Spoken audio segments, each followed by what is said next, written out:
कैसा भारत है, किस तरह बदला और किस तरह नरेंद्र मोदी जी ने इस देश को स्थापित करने का काम किया था। हम ये कहना चाहते हैं साथियों कि आप देखते होंगे कि देश में यशस्वी प्रधानमंत्री जी दुनिया के किसी कोने में जाते हैं, आज दुनिया में डंका भारत की बस्ती है। और उस डंका क्यों बस्ती है साथियों? जहां हम 2014 में 11वें स्थान पर आर्थिक स्थिति में थे, पॉकेट में पैसा नहीं था और दुनिया में हमें 11वें स्थान पर पैसा के मामले में थे। और 9 साल के शासनकाल में नरेंद्र मोदी जी ने आर्थिक रूप से हमको खड़ा किया और 11 से सीधे 5वें स्थान पर पहुंचा। और 2024 का इसलिए वोट मांगते हैं, यदि और 5 साल आपने दिया साथियों, दुनिया में सबसे अमीर अमेरिका है, रशिया है, जापान है, इसको यदि टक्कर देना है और पहले टॉप 3 में आना है तो फिर से 24 में नरेंद्र मोदी की सरकार बनाना है। और साथियों, इसलिए मैं कहता हूं कि बिहार जैसा प्रदेश यह अत्यंत ही गरीब है।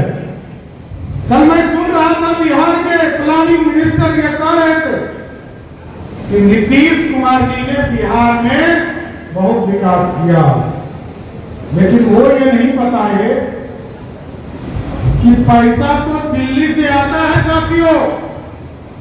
आज बिहार का बजट कितना है मालूम है आपको? 2,61,000 करोड़। और 2,61,000 करोड़ के बजट में बिहार की हिस्सेदारी कितनी है मालूम है आपको? मात्र 25,000 करोड़ रुपया। मतलब आज के तारीख में 12 से 13% ही बिहार का रेवेन्यू अपना है। और जितना 2,29,000 करोड़ रुपया जो आपके सड़क बन रहे, घर बन रहे, बिजली पहुंच रही है, जिसकी चर्चा आदरणीय मंगल पांडे जी ने किया, वो सारा पैसा कहां से आ रहा है? नरेंद्र मोदी की सरकार से साथियों। ये जो बिहार है, बिहार में बिहार की व्यवस्था को सुधारना है तो साथियों एकदम स्पष्ट है, बिहार में आर्थिक रूप से गाढ़ करना है। अब सोचिए, हमारे यहां 14 करोड़ की आबादी है और एयरपोर्ट कितने हैं? अभी 2 चालू, 3 चालू, तीसरा चालू हुआ तो गोपाल एयरपोर्ट दरभंगा में। और आपके बगल में नरेंद्र मोदी जब तक प्रधानमंत्री नहीं बने थे तो ना बनारस में एयरपोर्ट था, ना कुशीनगर में एयरपोर्ट था और ना गोरखपुर में एयरपोर्ट था। नरेंद्र मोदी की सरकार में आए और योगी जी मुख्यमंत्री हो गए, उत्तर प्रदेश में 14 एयरपोर्ट बन रहे साथियों, 14। मंगल जी ने डबल इंजन की सरकार चाहिए और डबल इंजन जब तक नहीं होगा साथियों, बिहार नहीं बढ़ सकता है। और बिहार बढ़ाने के लिए हमको आगे आना पड़ेगा। और बिहार आगे आने के लिए, क्योंकि हमको इस बिहार में कानून के राज सबसे ज्यादा दिक्कत सीमांत में हुआ।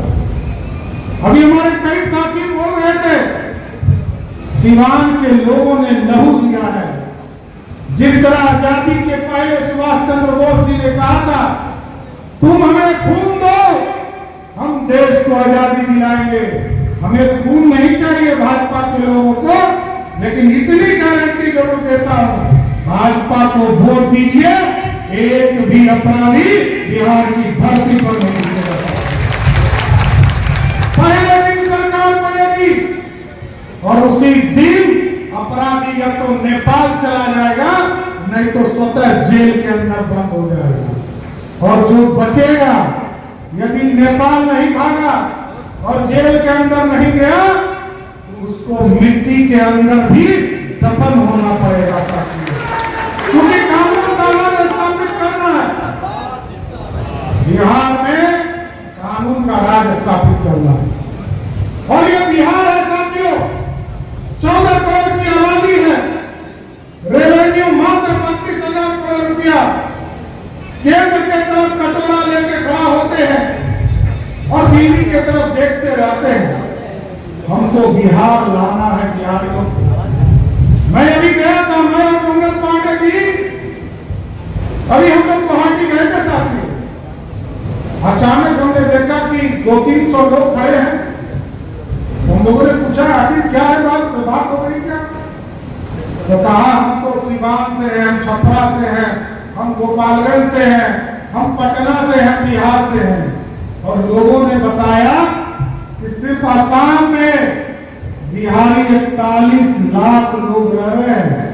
इसका मतलब है बिहार में 14 करोड़ की आबादी है और पूरे देश में हम 10 करोड़ लोग, 10 करोड़ बिहार में रहते हैं, 4 करोड़ लोग देश भर घूम रहे हैं, मजदूरी कर रहे हैं। देश में सबसे पढ़ा लिखा आदमी कौन है साथियों? कौन है? अरे सबसे ज्यादा आईएएस आईपीएस कहाँ होता है? तो सबसे ज्यादा पढ़ा लिखा दूसरा हो जाएगा। अरे कहिए बिहार में, और बिहार के लोग सबसे ज्यादा पढ़े लिखे, बुद्धि हमसे अधिक किसी को होगा। जब हमको सबसे ज्यादा बुद्धि तो सबसे कम विकास हमारे यहाँ होगा। ऐसा नहीं चलेगा। पूरे देश और दुनिया में जो हमारे लोग पहले, सबको बिहार लाना है और सुंदर बिहार बनाने की कल्पना करना है। आजकल क्या हो रहा है, एक मुख्यमंत्री हमारे यहाँ है, हम कहते हैं उनका नाम है मेमोरी लॉस सीएम, समझ गए? और हम क्यों कहते हैं कि memory loss CM? Ghajini film देखा होगा आप लोगों ने, गजनी फिल्म देखा है ना? उसमें आमिर खान बीच में याददाश्त चला जाता था, और याददाश्त जब चला जाता था तो अपने दुश्मन खेमे में चला जाता था। तो बिहार की स्थिति वही है साहब। आजकल नीतीश कुमार जी का मेमोरी लॉस हो गया है। आज वो किसका पैर पकड़ेंगे, किसका हाथ पकड़ेंगे और किसको कहेंगे कि कभी कभी तो वो कहते हैं सपने में कि हमको देश के गृह मंत्री नीतीश कुमार, और एक बार रात को सपना देखा उन्होंने सीएम हाउस में और दरभंगा पहुंचे और उन्होंने कहा कि मैं नीतीश कुमार देश का प्रधानमंत्री। अब बताइए प्रधानमंत्री कब बोले? ये मेमोरी लॉस हो चुके हैं। अब बिहार को बचाना है साथियों, और बिहार को यदि बचाना है, हमको क्या करना है साथियों? सिवान के धरती से पुकारना है, अब की बार भाजपा सरकार लाना है और सिवान के लोगों ने ठाना है नीतीश कुमार जो पलटू कुमार है उसको भी सत्ता से भगाना है। इसलिए साथियों एकदम आंख खोलकर, कान खोलकर आप लोग सुन लीजिए। बिहार में जिस तरह आपने देखा लोगों को गुमराह किया जाता है। लोग कहते हैं कि भारतीय जनता पार्टी के बारे में चर्चा लालू जी कहते थे।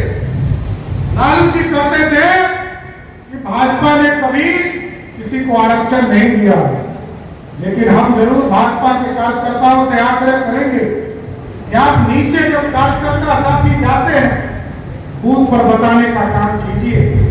1952 में जब पहली बार आरक्षण लागू हुआ तब भी डॉक्टर श्यामा प्रसाद मुखर्जी जी ने बाबा साहब भीमराव अम्बेडकर को सहयोग करके इस देश में दलितों के लिए, आदिवासियों के आरक्षण लाए।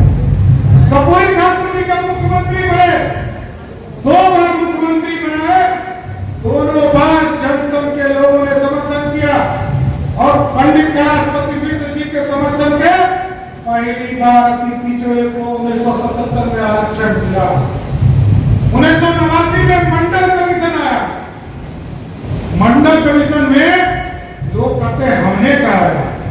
ये भी जानिए साथियों, मंडल कमीशन जब इस देश में आया 1989 में स्वर्गीय अटल बिहारी वाजपेयी, लाल कृष्ण आडवाणी जी सहयोग कर रहे थे बीपी सिंह जी, और बीपी सिंह जी के पास कितने सांसद थे? 147, कांग्रेस पार्टी के पास 200 और भारतीय जनता पार्टी के पास 83 सांसद। हम जिसका समर्थन करते उसी को आरक्षण मिलता। हम लोगों ने समर्थन किया मंडल कमीशन को, और पहली बार मंडल के लोगों को समर्थन देकर भाजपा ने आरक्षण देने का काम किया। और साथियों, जब इस देश में लगा कि 70 वर्ष के बाद पहले दलित को आरक्षण मिला, आदिवासी को आरक्षण मिला, अभी पिछड़ों को आरक्षण मिला, फिर मंडलवादियों को आरक्षण मिला, जब इस देश में लगा, जब एक चाय बेचने वाला का बेटा प्रधानमंत्री बना, तो उन्होंने तय किया उच्च जाति में भी जो गरीब है उसको भी 10% आरक्षण किसने दिया? नरेंद्र मोदी की सरकार ने दिया। ये बताना चाहिए। नीचे जाइए और लोगों को बताने का काम कीजिए।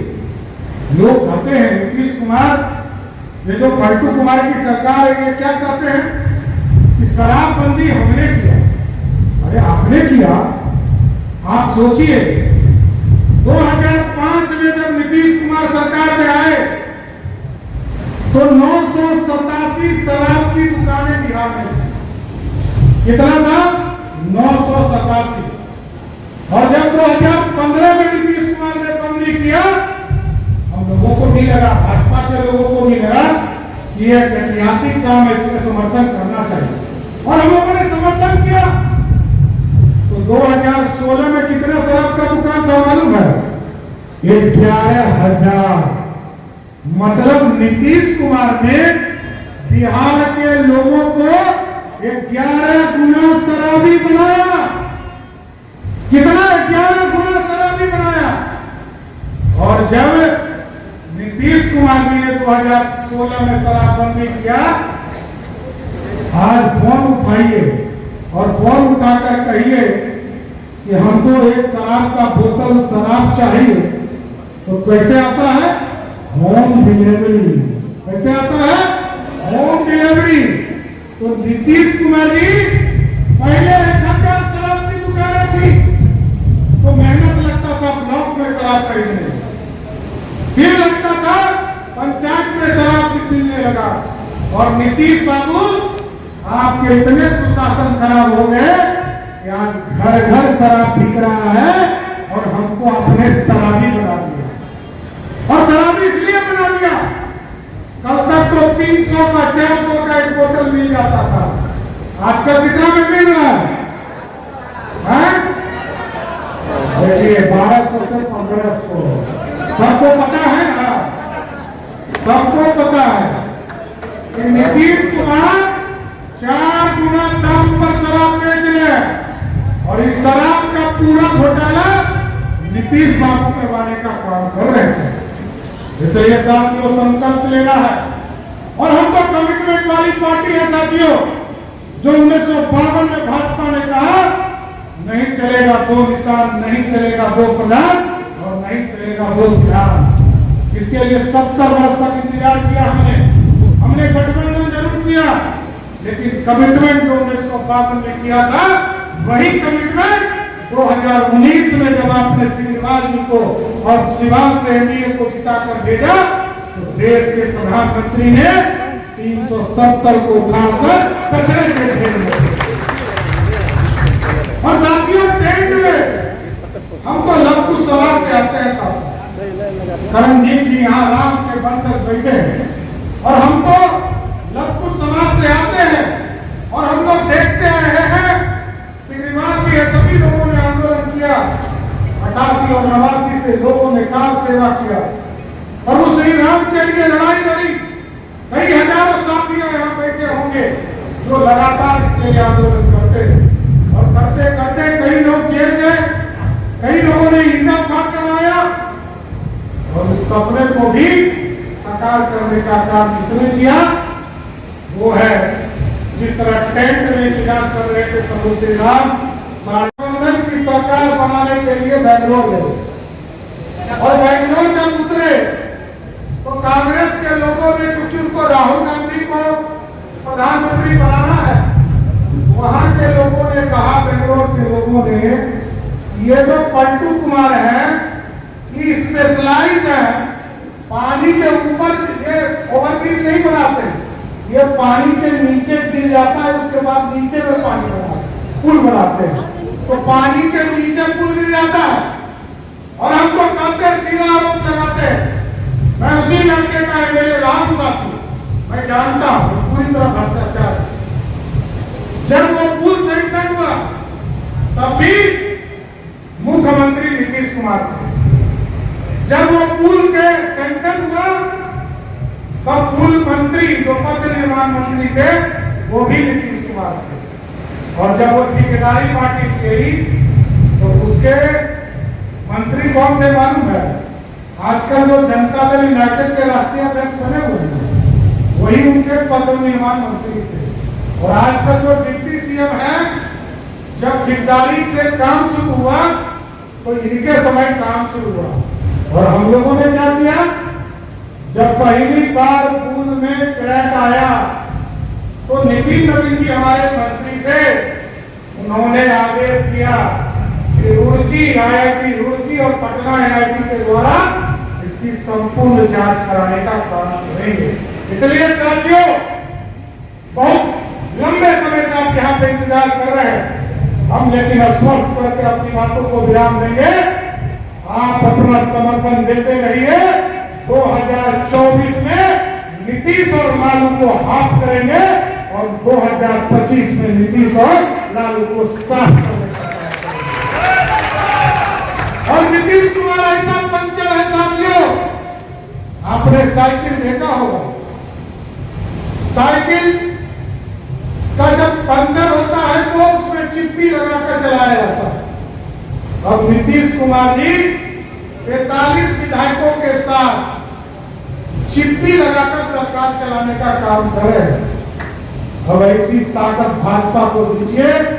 संजय पांडे जी ने जो सिवान के बारे में कहा है, भारतीय जनता पार्टी उस पर गंभीरता से विचार करेगी और ये तय करना है 24 में नीतीश कुमार का खाता नहीं खोलने देना है साथियों।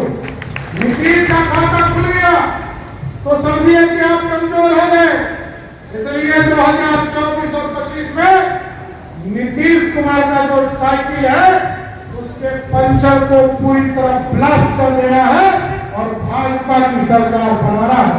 इसलिए आज साथियों, हम यही आगे और निवेदन करते हुए अपनी बातों को विराम देंगे कि भाजपा को मजबूती दीजिए।